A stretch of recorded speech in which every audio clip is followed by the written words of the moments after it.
ఒక చేతిలో, సిలువ ఒక చేతిలో, బైబుల్ ఒక చేతిలో. క్రీస్తునాథుని యందు మిక్కిలి ప్రియ సహోదరి సహోదరులారా, ఈరోజు మనము పవిత్ర గురువారం గురించి ధ్యానం చేద్దాం.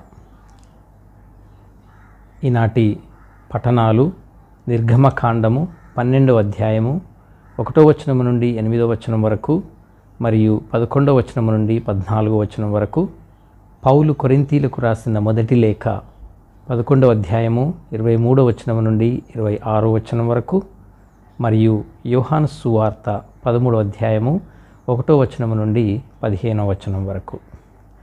ప్రియ సహోదరి సహోదరులారా, తపస్కాలము మనలను మనము దైవీకముగా మార్చుకొనుటకు దేవుడు తల్లి శ్రీసభ ద్వారా మనకు ఇచ్చినటువంటి గొప్ప కృపానుగ్రహ కాలం. మన ఆధ్యాత్మిక జీవితాన్ని బలపరుచుకోవటానికి, మన క్రైస్తవ జీవితాలను బలపరుచుకోవటానికి తపస్కాలము మనకు ఎంతగానో ఉపయోగపడుతుంది. అలాంటి తపస్కాలమందు విభూది బుధవారం నుండి మ్రానికొమ్మల ఆదివారం వరకు ఒక ఎత్తు అయితే, ఈ చివరి తపస్కాల వారము ఇంకొక ఎత్తు. ఇప్పుడు మనము పవిత్ర వారములో ఉన్నాం. ఈ పవిత్ర వారము మనందరికీ ఎంతో ముఖ్యమైనది, ప్రాముఖ్యమైనది. అటువంటి ఈ తపస్కాల చివరి వారమందు ఉత్థాన పండుగకు ముందు వచ్చు గురువారమును మనము పవిత్ర గురువారముగా పిలుస్తూ ఉన్నాము. పెద్ద బేస్తవారము అని కూడా పిలుస్తూ ఉంటాము. తపస్కాలమందు పవిత్ర గురువారమునకు ఎంతో ప్రాముఖ్యత కలదు. పవిత్ర గురువారము, పవిత్ర శుక్రవారము మరియు పవిత్ర శనివారములను మనము పాస్కాత్రయము అని పిలుస్తూ ఉంటాం. ఇవి దైవార్చన కాలములో చాలా ప్రాముఖ్యమైనటువంటి రోజులు. అయితే ఈరోజు మనము పవిత్ర గురువారమును కొనియాడుతూ ఉన్నాము. ఈరోజు ప్రభువు కడరా భోజనమును, ఆ భోజన సమయంలో జరిగిన సంఘటనలను జ్ఞప్తికి తెచ్చుకొనుచున్నాము. ప్రభు జీవితంలో ప్రభువు భోజనము లేదా కడరాత్రి భోజనము అత్యంత ముఖ్యమైన, ప్రాముఖ్యమైనటువంటి ఘట్టము అని చెప్పడంలో ఎలాంటి సందేహము లేదు. దీనిని మనము వీడ్కోలు భోజనము లేదా కడరా భోజనము అని పిలుస్తూ ఉన్నాం. పై గదిలో ప్రభు తన శిష్యులతో కలిసి పంచుకున్నటువంటి కడరా భోజనం. అలాగే ఈరోజు ఇజ్రాయేలు ప్రజల పాస్కా పండుగకు నూతన అర్థాన్ని ప్రభు ఇచ్చినటువంటి రోజు. ప్రభువు దివ్యస ప్రసాదమును, గురుత్వమును స్థాపించినటువంటి రోజు ఈ పవిత్ర గురువారము. అలాగే ప్రభువు మనందరికీ నూతన ఆజ్ఞను ఇచ్చినటువంటి రోజు. ప్రభువు తన శిష్యుల పాదాలను కడిగినటువంటి రోజు. దేవుని యొక్క రక్షణ ప్రణాళికలో జరిగినటువంటి ఈ ముఖ్యమైన ఘట్టాలను గురించి మనము ఈరోజు లోతుగా ధ్యానించి అర్థం చేసుకోవటానికి ప్రయత్నం చేద్దాం. ముందుగా మొదటి పఠనం గురించి ధ్యానం చేద్దాం. ఇక్కడ మనము పాస్కా బలి గురించి, ఆ పాస్కా బలి కొనియాడటానికి ఇవ్వబడినటువంటి నియమములను గురించి మనము చదువుతూ ఉన్నాం. ఈ పఠనము ద్వారా నిర్గమకాండము 12వ అధ్యాయము 1వ వచనం నుండి 8వ వచనం వరకు మరియు 11వ వచనం నుండి 14వ వచనం వరకు యావే దేవుడు ఇజ్రాయేలీయులతో పాస్కా బలి ఒప్పందమును చేసుకొనుటను గురించి మనం ఈ పట్టణంలో చదువుతూ ఉన్నాం. ముందుగా పాస్కా అంటే ఏమిటి? పాస్కా అంటే దానికి అర్థం దాటిపోవుట అని అర్థం. ఈజిప్టు దేశము నుండి ఇజ్రాయేల్ ప్రజలు వెళ్ళిపోయే ముందు వారు పరిశుద్ధమైనటువంటి మగ గొర్రె పిల్లను చంపి దాని రక్తమును వారి ఇంటి గుమ్మములకు పూయవలనని దేవుడు ఆజ్ఞాపించడం జరిగింది. అప్పుడు తాను ఐగుప్తు దేశ తొలిచూలు మగబిడ్డలను చంపినప్పుడు ఇజ్రాయేలీయుల మగపిల్లలు క్షేమంగా ఉంటారు అని దేవుడు ఆజ్ఞాపించాడు. ఇది దేవుని పాస్కా బలి అని, పాస్కా నియమములను, పాస్కా ఒప్పందమును గురించి ప్రభువు ఇక్కడ మనకి విడమరచి చెప్పటం చూస్తూ ఉన్నాం. పాత నిబంధనలో పాస్కా పండుగ సందర్భమున ప్రతి ఇజ్రాయేలు కుటుంబము ఒక గొర్రెపిల్లను బలిగా అర్పించేవారు. వధింపబడిన గొర్రెపిల్ల రక్తమును కొంత తీసుకొని ఇంటి వాకిళ్ళ కమ్ముల మీద పూయవలెనని నియమము వారికి ఉంది. బలిగా అర్పించబడిన గొర్రెపిల్ల రక్తము ప్రతి ఇజ్రాయేలు కుటుంబమును మరణము నుండి కాపాడినది, రక్షించినది అని మనము ఇక్కడ పఠనంలో చూస్తూ ఉన్నాము. ఈ పాస్కా గొర్రెపిల్లను ఏ విధముగా తినవలెనో కూడా వారికి చెప్పబడింది. ఆ నియమములు ఏమిటంటే, వారు తినునప్పుడు వారి నడుముకు దట్టి ఉండవలేను, కాళ్ళకు చెప్పులు తొడుగుకొనవలెను, చేతిలో కర్ర ఉండవలేను, మరియు వారు మాంసమును త్వరగా తినవలెను. ఈ నియమములను మనము గమనించినట్లయితే ఇవన్నీ ఎవరో ఒక ముఖ్యమైన అతిథి వచ్చినప్పుడు మనలను మనము త్వరితగతిన తయారు చేసుకుంటున్నట్లుగా మనకి కనిపిస్తుంది. ఆ విధంగా మనము ఎంత ఉత్కంఠభరితంగా దేవుని పాస్కా గురించి తయారు కావాలనో మనము ఈ నియమముల నుండి అర్థం చేసుకోవచ్చు. ఏ విధంగానైతే ఒక ముఖ్యమైన వ్యక్తి వచ్చినప్పుడు మనం ఎంత ఉత్కంఠభరితంగా ఉంటామో అంతకన్నా ఎక్కువగా దేవుని పాస్కా గురించి ఉత్కంఠగా తయారు కావాలనేదే దేవుని ఉద్దేశం. అంటే దేవుని పాస్కా బలిని ఎంతో ఉత్కంఠతోనూ దీక్షతోనూ ఎదురుచూచు గుణముతోనూ జరుపుకోవాలని ఇక్కడ మనము అర్థం చేసుకోవాలి. ఈ పాస్కా బలి ఐగుప్తీయుల చెర నుండి ఇజ్రాయేలీయులను విడుదల చేయుటకు సూచనగా ఉన్నది అని మనకు అర్థమవుతుంది. అదేవిధంగా ఈ పాస్కా బలి ఎన్నో సంవత్సరముల తర్వాత వచ్చు క్రీస్తు బలికి సూచనగా జరిగినట్లుగా కూడా మనం అర్థం చేసుకోవాలి. ప్రియ సహోదరి సహోదరులారా, ఇక్కడ మనము గమనించవలసినటువంటి విషయం ఏమిటంటే, ప్రభువు కడరా భోజనము కూడా ఇజ్రాయేలు పాస్కా పండుగ దినములలోనే జరిగింది. కనుక గొర్రెపిల్ల రక్తము క్రీస్తు రక్తముతో భర్తీ చేయబడి ఉన్నది అని మనం అర్థం చేసుకోవాలి. క్రీస్తు లోక పాపములను పరిహరించు దేవుని గొర్రెపిల్ల అని, అనేకుల రక్షణకై ఆయన తన రక్తమును చిందించెను అని మనం అర్థం చేసుకోవాలి. ఇదే విషయాన్ని యోహాను సువార్త 1వ అధ్యాయం 29వ వచనము మరియు 36వ వచనములో మనం చూస్తూ ఉన్నాం. అలాగే కడరా విందు ప్రభువును నూతన మోషేగా సూచిస్తుంది. మోషే ద్వారా దేవుడు మన్నాను కురిపిస్తే నిర్గమకాండము 16వ అధ్యాయంలో క్రీస్తు ద్వారా దేవుడు మనకు జీవాహారమును ఇచ్చి ఉన్నాడు. యోహాను సువార్త 6వ అధ్యాయం. క్రీస్తు తాను కొనియాడిన పాస్కా ద్వారా పాపము అనే బానిసత్వము నుండి మనలను పరలోకము అను వాగ్దత్త భూమికి మనల్ని నడిపిస్తూ ఉన్నారు. పాత నిబంధన పాస్కా ఇజ్రాయేలు ప్రజలకు జ్ఞాపక మహోత్సవం అయితే, ఈ నూతన నిబంధన పాస్కా నిత్య నూతన నిబంధన జ్ఞాపక మహోత్సవముగా మనము గుర్తించాలి. అదే మనము ప్రతిరోజు కొనియాడే పాల్గొనే దివ్య బలి పూజ లేదా కృతజ్ఞతార్చన బలి. పాస్కా వలె సంవత్సరంలో ఒకసారి గాక దివ్య బలి పూజను మనం అనుదినము కొనియాడుతూ ఉన్నాం. దీనికి కారణం మనం పొందిన అనంతమైనటువంటి రక్షణకు మనము చూపించేటటువంటి కృతజ్ఞతాభావము. ప్రభు అన్నారు, దీనిని నా జ్ఞాపకార్థము చేయుడు. ఈ రొట్టెను భుజించినప్పుడెల్లా, ఈ పాత్రము నుండి పానము చేయునప్పుడెల్లా ప్రభువు వచ్చు వరకు మీరు ఆయన మరణమును ప్రకటింతురు. పౌలు కొరింథీలకు రాసిన మొదటి లేఖ 11వ అధ్యాయం 23వ వచనం నుండి 26వ వచనం వరకు. కనుక ఈ కృతజ్ఞతా బలిని అర్పించినప్పుడు రొట్టె ద్రాక్షాసారాయమును అర్పించిన మెల్కిసెదెకు పూజారి పాత్రను క్రీస్తు ఇక్కడ పోషిస్తూ ఉన్నాడు.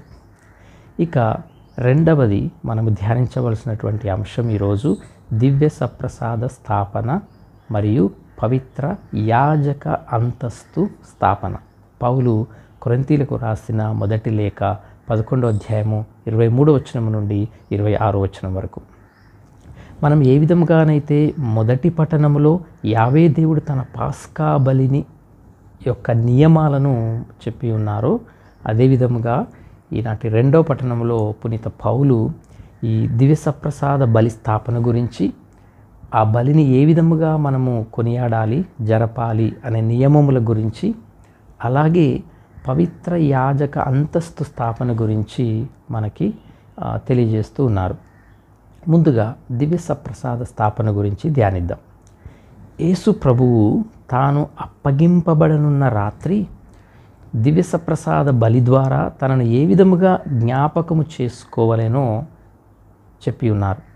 ఈ దివ్య సప్రసాద బలి యేసు ప్రభు యొక్క నిజమైన ప్రాణబలికి గుర్తుగా ఉంది అని పౌలు గారు తెలియజేస్తున్నారు. ఈ దివ్య సప్రసాద బలి ద్వారానే మనము ప్రతి దినము ప్రభు చెప్పిన నియమానుసారముగా ఆయన మరణమును మనము స్మరించుకుంటూ ఉన్నాము. ఈ దివ్య సప్రసాద బలిలో ఉన్న ముఖ్య అంశాలు ఏమిటంటే, మొదటిగా కృతజ్ఞతాబలి. ఇది ఒక కృతజ్ఞతాబలి. యేసు ప్రభువు దివ్య సప్రసాద స్థాపనలో మొదటిగా ఆయన దేవునకు కృతజ్ఞతలు చెల్లించారు. తాను పొందవలసినటువంటి బాధలు తనకు తెలిసినప్పటికీ తాను ముందుగా దేవునికి కృతజ్ఞతలు చెప్పి ఉన్నారు. అంటే దివ్య సప్రసాద బలి యేసుక్రీస్తు ప్రాణబలిని సూచిస్తూ ఉన్నప్పటికీ దేవునికి కృతజ్ఞతలు చెప్పడము, దేవునికి కృతజ్ఞత స్తుతులు అర్పించడము ఎంత ముఖ్యమో మనకి అర్థమవుతుంది. అందుకే దివ్య సప్రసాద బలిని మనము కృతజ్ఞతా బలిగా చెప్పుకుంటూ ఉంటాం. దీనిలో రెండవ అంశము దివ్య భోజనం. దేవునికి కృతజ్ఞతలు తెలిపిన తర్వాత యేసుక్రీస్తు రొట్టెను తుంచటము ద్వారా తన మరణము గురించిన సంకేతమును తన శిష్యులకు తెలియజేశారు. ఈ విధంగా ప్రభువు తీసుకున్న రొట్టె తనకే సూచనగా ఉన్నది. తాను రొట్టెను తుంచటము ద్వారా తనను తాను ఇష్టపూర్తిగా దేవునికి అర్పిస్తున్నట్లు, తాను ఇష్టపూర్తిగా తన ప్రాణమును దారబోస్తున్నట్లుగా ప్రభు తన మనస్సును తేటతెల్లం చేసి ఉన్నాడు. ఇక దీనిలో మూడవ అంశము దివ్య రక్తము. భోజనము తరువాత యేసు ప్రభువు ద్రాక్షారసపు పాత్రను తీసుకొని అది తాను చిందబోవు రక్తమునకు చిహ్నముగా ఉన్నది అని చెప్తూ ఉన్నారు. ఈ రక్తపు చిహ్నము నూతన ఒడంబడికగా యేసు ప్రభువు చెప్పిన విధముగా పునీత పౌలు తన లేఖలో అభివర్ణించారు. అందువలన ప్రతి దివ్య పూజా బలిలో ద్రాక్షారసము అర్పింపబడినప్పుడు ప్రభువు మనందరి పాపములను శుద్ధి చేయుటకు చెందిన దివ్య రక్తమును జ్ఞాపకము చేసుకొనిచున్నాం. అంతేకాకుండా ఈనాటి రెండవ పట్టణంలో పునీత పౌలు మనకు యేసు ప్రభుని రక్తము ద్వారా నిత్య మరణము నుండి విముక్తి కలిగిందని కూడా చెబుతున్నారు. ఎందుకనగా ఇజ్రాయేలు సంస్కృతిలో రక్తము జీవమునకు చిహ్నం. యేసు ప్రభు తన రక్తమును చిందించటము ద్వారా తన జీవమును స్వచ్ఛందముగా అర్పించి తద్వారా మనలందరినీ నిత్య మరణము నుండి శాశ్వతముగా విముక్తులను చేసి ఉన్నారు అని మనకు అర్థమవుతుంది.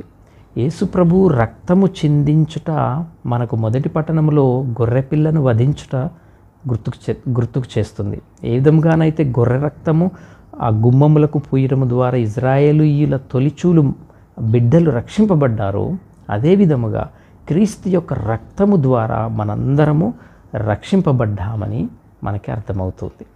ఇక దీనిలో ఈ దివ్యసప్రసాద స్థాపనలో ఉన్నటువంటి నాలుగో అంశము, ఇది ఒక నూతన నిబంధన. మనందరి కోసం యేసు ప్రభు చిందించినటువంటి రక్తము దేవుడు మనతో చేసుకున్న నూతన ఒడంబడికగా ప్రభు చెప్పినట్లు పునీత పౌలు మనకి తెలియజేస్తూ ఉన్నారు. కొరింథీలకు రాసిన మొదటి లేఖ 11వ అధ్యాయం 25వ వచనం. ఈ సమయంలో పాత ఒడంబడిక గురించి ఆలోచించవలసిన అవసరం ఎంతైనా ఉంది.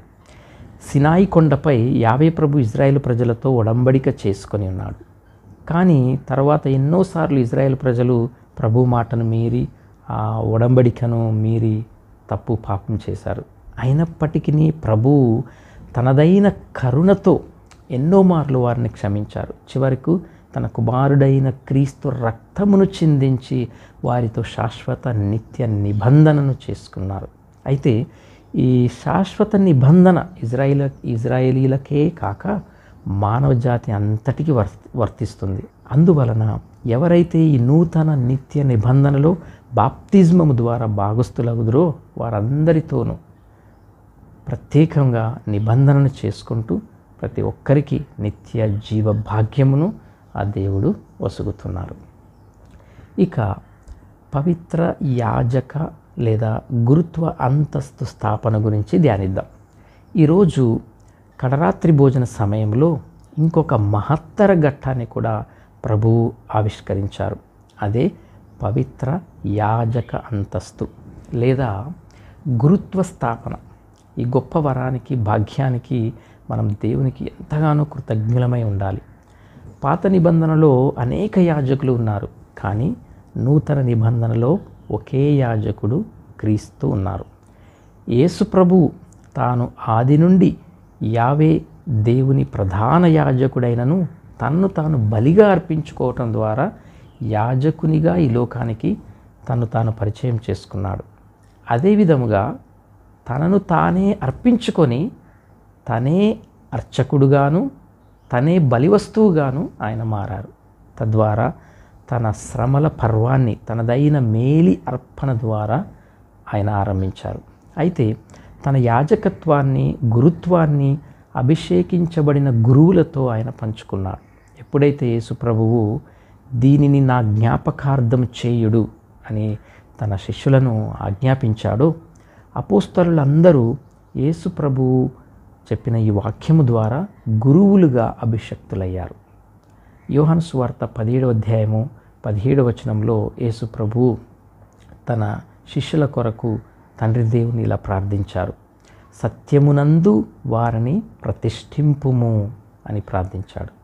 శిష్యులు క్రీస్తు యాజకులుగా అభిషేకించబడినారని ఇక్కడ మనకి అర్థమవుతుంది. పాత నిబంధనలో యాజకులను నీటితో శుద్ధి చేయు ఆచారం ఉండేది. నిర్గమకాండము 29వ అధ్యాయము 4వ వచనం మరియు లేవియ కాండము 8వ అధ్యాయము 6వ వచనం. అందుకే దివ్య ప్రసాదమును స్థాపించిన కడరాత్రి భోజన సమయంలో ప్రభువు నీటితో శిష్యుల పాదాలను కడిగి నూతన నిబంధన యాజకులుగా వారిని శుద్ధి కావించాడు, వారిని అభిషేకించాడు. ప్రియ సహోదరి సహోదరులారా, గురువు బలిని అర్పించేవాడు. క్రీస్తు కలువరి శిలువపై ఒకే ఒక్క సంపూర్ణమైనటువంటి బలిని అర్పించాడు. ఈ విషయాన్ని మనము ఎఫెసీయులకు రాసిన పత్రిక 5వ అధ్యాయం 2వ వచనం, పేతురు రాసిన మొదటి లేఖ 1వ అధ్యాయము 18-19వ వచనంలో చదవచ్చు. నేడు గురువులు ఆ బలిని జ్ఞాపకార్థముగా కొనియాడటం జరుగుతుంది. అందుచేత ఈరోజు యాజకులందరికీ ఒక పండుగ రోజు. ఈరోజు మనము వారి కోసం ప్రత్యేకంగా ప్రార్థన చేయాలి. గురువులు క్రీస్తు యొక్క ప్రేషిత కార్యాన్ని కొనసాగించాలి. దివ్య బలి పూజ, సేవ రెండు ఒకదానికొకటి సంబంధాన్ని కలిగి ఉన్నాయి. దివ్య పూజ ఇతరులను ప్రేమించడానికి ప్రోద్బలాన్ని ఇవ్వాలి. అందుకే ప్రభు ఈ సందర్భంగా మనకి నూతన ఆజ్ఞను కూడా ఇచ్చి ఉన్నారు. కాబట్టి ఈ 3వ విషయముగా మనము నూతన ఆజ్ఞ, ప్రభు శిష్యుల పాదాలను కడుగుటను గురించి ధ్యానించుదాం. యోహాను సువార్త 13వ అధ్యాయము 1వ వచనం నుండి 15వ వచనం వరకు. పవిత్ర గురువారమున ప్రభు మనకు నూతన ఆజ్ఞను ఇచ్చి ఉన్నారు. అదేమిటంటే, మీరు ఒకరినొకరు ప్రేమింపుడు, నేను మిమ్ము ప్రేమించినట్లే మీరును ఒకరినొకరు ప్రేమించుకొనుడు అని ప్రభువే స్వయముగా ఈ నూతన ఆజ్ఞను ఇచ్చి ఉన్నాడు. అయితే ప్రభు ఈ నూతన ఆజ్ఞను శిష్యుల కాళ్ళు కడుగుట ద్వారా ఆ ఆజ్ఞను తాను పాటించి మనకి చూపించాడు. ఆయన ఒక ఆదర్శాన్ని మనకు ఇచ్చి ఉన్నారు. ఆయన ఆజ్ఞని ఇవ్వడం మాత్రమే కాక దానిని ముందుగా చేసి మనకి ఆదర్శంగా ఉన్నారు. మనము యోహాను సువార్త 13వ అధ్యాయము 1వ వచనం నుండి 15వ వచనం వరకు ఈ విషయాన్ని చదవచ్చు. యేసు భోజన పంక్తి నుండి లేచి తన పై వస్త్రమును తీసివేసి నడుమునకు తుండు గుడ్డ కట్టుకొని ఒక పల్లెములో నీరు పోసి తన శిష్యుల పాదములు కడిగి నడుమునకు కట్టుకొనిన తుండు గుడ్డతో తుడిచెను. ఇది నిజంగా ప్రభు ఇచ్చినటువంటి ఆ నూతన ప్రేమాజ్ఞకు నిజమైన అర్థం అని ప్రభువు మనకు తెలియజేస్తున్నారు. ప్రభువు కడరా భోజన సమయంలో అసాధారణమైన దానిని చేసి ఉన్నాడు. ఎవరు ఊహించని దానిని చేసి చూపించాడు. అదే ప్రభువు శిష్యుల పాదాలను కడగటం. ప్రభువు మనలను ఎంతగా ప్రేమిస్తూ ఉన్నారో అన్నదానికి ఇది నిజంగా ఒక గొప్ప నిదర్శనం. యేసు సేవక రూపము దాల్చి శిష్యుల పాదాలను కడగటం మనం గమనించవచ్చు. తనను అప్పగించిన యూదా పాదాలను కూడా ప్రభు కడిగాడు. అలాగే తనను ఎరుగనని బొంకిన పేతురు పాదాలు కూడా ప్రభు కడిగాడు. తనను బంధించినప్పుడు పారిపోయిన మిగతా శిష్యులందరి పాదాలను కూడా ప్రభు కడిగాడు. దీనిని బట్టి మనకు అర్థమయ్యే గొప్ప విషయం ఏమిటంటే, ప్రభువును విశ్వసించువారు తన వారికి మాత్రమే సేవలు చేయక తమను వ్యతిరేకించే వారిని, తమకు ద్రోహము చేసేవారికి కూడా సేవలు చేయాలి. ప్రభు శిష్యులతో ఇలా అన్నారు. యోహాను సువార్త 13:14 ప్రభువును బోధకుడను అయిన నేను మీ పాదములు కడిగినట్లే మీరు కూడా ఒకరి పాదములు మరి ఒకరు కడుగవలెను. కనుక ప్రియ సహోదరి సహోదరులారా, ఈ పాదాలు కడుగు సాంగ్యము జ్ఞానస్నానమును, జ్ఞానస్నానంలో మనము పొందే అనుగ్రహాన్ని కూడా గుర్తుకు చేస్తుంది. ఆ అనుగ్రహమే మనము పొందుకున్నటువంటి పరిశుద్ధత, మనం పొందుకున్నటువంటి రక్షణ, అలాగే మనం పొందుకున్నటువంటి దేవుని బిడ్డలమగు భాగ్యము. ప్రభు ఎందుకు పాదాలు కడుగుచున్నారో మొదటిగా పేతురుకు అర్థం కాలేదు. అందుకే పేతురు బిగ్గరగా, నీవు నా పాదములను ఎన్నటికీ కడగరాదు అని అన్నాడు. అప్పుడు ప్రభు, నేను నిన్ను కడగని పక్షమున నాతో నీకు భాగము ఉండదు అని చెప్పాడు. అందుకు పేతురు, అట్లయిన ప్రభు నా పాదములు మాత్రమే కాదు, నా చేతులను, నా తలను కూడా కడుగుము అని అన్నాడు. కనుక క్రీస్తులో భాగస్థులము కాగోరినచో తప్పక జ్ఞానస్నాన నీటితో పరిశుద్ధులము గావింపబడాలి. కనుక క్రీస్తులో మనము భాగస్థులము కాగోరినచో తప్పక జ్ఞానస్నాన నీటితో పరిశుద్ధులము గావింపబడాలి. పునీత పౌలు గారు ఫిలిప్పీలకు రాసిన లేఖ 2వ అధ్యాయంలో చెప్పిన విధంగా, దైవ ప్రతినిధిగా, దైవ సేవకునిగా, ప్రజాసేవకునిగా, దైవ కుమారునిగా తన శిష్యులకు ప్రభు దర్శనమిచ్చాడు. ఆ మహత్కార్యమే శిష్యుల పాదాలను కడుగుట. నేను నిన్ను కడుగని ఎడల నాతో నీకు భాగము ఉండదు అని ప్రభువు చెప్పటం ద్వారా శిష్యులందరూ తన యొక్క కార్యములోనూ, శ్రమలలోనూ, మహిమలోనూ భాగము పంచుకుంటారని చెప్పకనే ప్రభువు చెప్పి ఉన్నారు. అందువలననే యేసు ప్రభు తన శిష్యులను సేవకులుగా పరిగణింపక స్నేహితులని పిలిచాడు. యోహాను సువార్త 15:15 మీరందరూ శుద్ధులు కాదని చెబుతూనే ప్రభు యూదా ఇస్కారియోతు కాళ్ళను కూడా కడగటం జరిగింది. ఎందుకంటే తాను యూదాతో సహా శిష్యులందరినీ చివరిదాకా ప్రేమించాడు. యోహాను సువార్త 13:1 యూదా తనను అప్పగిస్తాడని ప్రభుకు తెలిసి కూడా అతనిని ప్రేమించాడు. యూదా కాళ్ళు కడగడము ద్వారా తనలో యూదాకి కూడా భాగముందని చెప్పకనే ప్రభు చెప్పారు. కానీ ఈ యూదా ఇస్కారియోతు మాత్రం ప్రభు యొక్క మనస్సుని అర్థం చేసుకోలేక ఆ భాగాన్ని, ఆ అదృష్టాన్ని నిరాకరించి ప్రభువును రోమన్ సైనికులకు, శత్రువులకు అప్పగించాడు. ఈ కార్యం ద్వారా యేసుక్రీస్తు యొక్క షరతులు లేనటువంటి నిష్కల్మషమైనటువంటి ప్రేమను, తన అనంతమైనటువంటి ప్రేమను మనం ఇక్కడ అర్థం చేసుకోవాలి. ఈ విధంగా ప్రభువు ప్రేమకు మంచివారు, చెడ్డవారు అను తారతమ్యాలు లేవు, ఆయన అందరినీ ప్రేమిస్తాడు అన్న విషయాన్ని ప్రభు ఇక్కడ నిరూపించారు.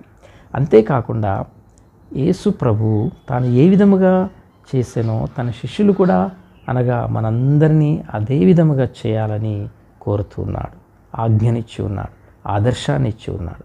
కాబట్టి మనందరికీ ఒకరిలో ఒకరికి క్రీస్తునందు భాగము కలదని ప్రభు తెలియజేస్తున్నాడు. ఈ విధంగా ఈ వినమ్ర కార్యము పరుల ప్రేమకు తార్కాణంగా నిలుస్తుందని యోహాను గారు మనకు ఈనాటి సువార్తలో తెలియజేస్తూ ఉన్నారు. కాబట్టి ప్రియ సహోదరి సహోదరులారా, క్రీస్తు మొదటి పట్టణంలోని ప్రజల కోసం చనిపోవు గొర్రెగా సూచింపబడగా, రెండవ పట్టణంలో యాజకుడిగాను బలి అర్పణగాను సూచింపబడగా, సువార్తలో వినమ్ర హృదయుడిగా వర్ణింపబడ్డాడు. ఈ విధంగా ప్రియ సహోదరి సహోదరులారా, ఈ పవిత్ర గురువారం నాటి పఠనాల ద్వారా తిరుసభ మనకు క్రీస్తుని గురించి, క్రీస్తుని ప్రేమను గురించి విపులముగా మనకి వివరిస్తుంది. అంటే యేసుని ప్రేమను ఒకవైపు నాణ్యముగా పరిగణిస్తే, యేసుని యొక్క స్వచ్ఛంద బలి అర్పణ, సేవాపూరిత ప్రేమలను మనం ఇంకొక వైపు చూస్తూ అర్థం చేసుకోవాలి.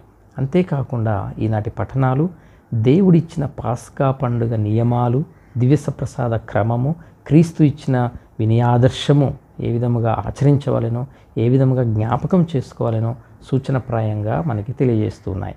ఈ విధంగా ఈనాటి పఠనాలు ఈ పవిత్ర గురువారము ప్రాముఖ్యత గురించి, ఈ పవిత్ర గురువారమును ఎందుకు భక్తి శ్రద్ధలతో జరుపుకోవాలనో మనకి అర్థవంతంగా విపులముగా తెలియజేస్తున్నాయి.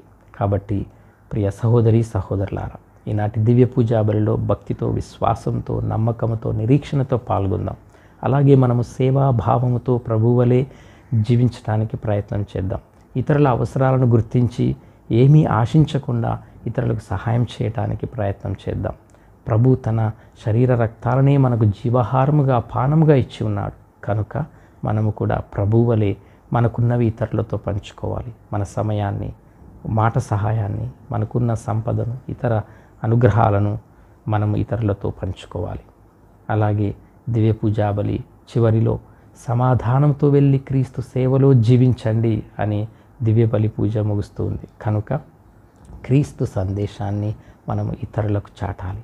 దైవ ప్రేమను, క్షమను, దయను, ఆయన వినమ్రతను, సేవా జీవితాన్ని మనము 10 మందితో పంచుకుంటూ మంచి క్రైస్తవ జీవితాన్ని జీవించటానికి, క్రీస్తు వెలుగులో ఎదగటానికి మనం ప్రయత్నం చేద్దాం. దేవుడు మనలందరినీ దీవించునుగాక. ఆమేన్.